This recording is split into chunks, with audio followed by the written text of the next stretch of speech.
Welcome back. আসসালামু আলাইকুম। আজকে আসছি আমানুল্লাহ রেস্টুরেন্টে। আর এই আমানুল্লাহ রেস্টুরেন্টে কিন্তু সব থেকে ভালো আপনি ফিশ ফ্রাই পাবেন। আর এখানে জাস্ট সমুদ্রের যে মাছগুলো আছে এগুলাই কিন্তু ওনারা ফ্রাই করে দেয়। আসেন আমরা আপনাদেরকে দেখাই। ওই যে আমার এক বড় ভাই আছে, উনি আসলে বলবে কোনটার দাম কত। তো একটু ভাই যদি বলতেন কোনটার দাম কত এবং কত করে মেরিনেট করে তারপরে ফ্রাই করে কোনটা কত পড়বে একটু যদি বলতেন। এগুলো আপনার মেনুরেট করে দাম পড়বে এগুলো 2000 টাকা। এটা 2000 টাকা। কোরাল মাছ, কোরাল মাছ, সামুদ্রিক কোরাল মাছ। ঠিক আছে, এগুলো তো সবই এক না? হ্যাঁ, এগুলো সবই আচ্ছা ঠিক আছে। এটা আপনার অক্টোপাস।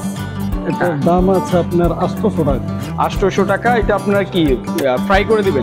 মশলা বার্গার যেভাবে সানি এভাবে করে। Okay fine. এটা অক্টোপাস। আর এগুলো তো কাঁকড়া, তাই না? এগুলো আপনার সামুদ্রিক কাঁকড়া, এগুলো সামুদ্রিক 400 টাকা পিস। পার পিস 400 টাকা। 400 টাকা।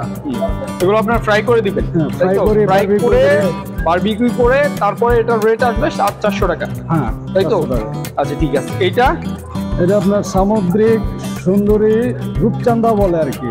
সামুদ্রিক সুন্দরী রূপচাঁদা। রূপচাঁদা এগুলো ঠিক আছে। আপনার বিক্রি করে 1000 টাকা 900 টাকা পিস।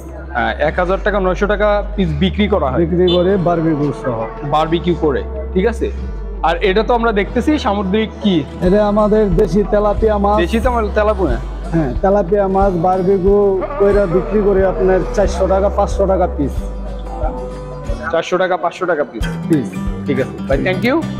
আর আপনাদের এদিকে আছে। যাদের মনে করেন যে ফিশ ফ্রাই, সামুদ্রিক ফিশ ফ্রাই খাইতে ইচ্ছা করবে তারা কিন্তু আসতে পারেন আমানুল্লাহ রেস্টুরেন্টে। তো আসলে দেখবেন যে এখানে অনেক ভালো ভালো খাবারগুলো আপনারা পাবেন। তো ভালো থাকবেন। আসসালামু আলাইকুম।